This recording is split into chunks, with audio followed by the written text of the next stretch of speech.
Wrong. Every ఫైట్కి goose bumps వస్తాయి. BGM చాలా బాగుంది మూవీలో, చాలా అంటే చాలా. అండ్ నేను చెప్తున్నాను కదా, 100% జెన్యున్ టాక్. నాకు మూవీ ఎలా ఉన్నా సరే నేను మోస్ట్లీ చాలా వరకు మూవీస్కి వస్తాను, but I give always genuine talk. బాగాలేదంటే బాగాలేదు, యావరేజ్, ఎవ్రీథింగ్ నేను చెప్పడము. ఎందుకంటే నాకు నా అంటే నా నా వ్యూస్ చాలామంది చూసి, మా ఫ్రెండ్ సర్కిల్లో వాళ్ళు ఏమంటారు రివ్యూస్ చూసి మరి మూవీస్ చూసే వాళ్ళు ఉన్నారు. అందుకే నేను ఎవ్రీ టైం పాజిటివ్. ఆఫ్టర్ చూసి వచ్చినాక నా రివ్యూకి కరెక్ట్ టాలీ అయిందా అంటే 100% టాలీ అని వాళ్ళు చెప్తుండే.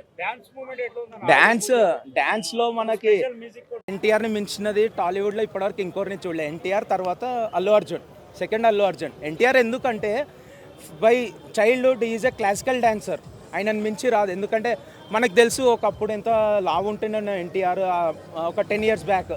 సో ఆఫ్టర్ దట్ అంత లావు ఉన్నా ఆయన అంత బాగా డ్యాన్స్ చేస్తుండే. జాన్వీ కపూర్ ఎక్కువసేపు లేదంట కదా సినిమాలో. జాన్వీ కపూర్ ఎక్కువసేపు లేదు.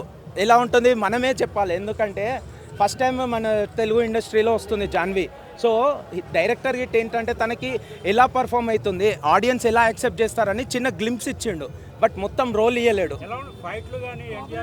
ఎక్స్ట్రాడినరీ, దుమ్ము దులిపేసిండు. మాస్ పిచ్చ, ఊర మాస్ ఎక్స్ట్రాడినరీ. ఇప్పటివరకు ఏ మూవీస్లో చూడలే, చాలా ఎక్స్ట్రాడినరీ చేశాడు, చాలా బాగుంది.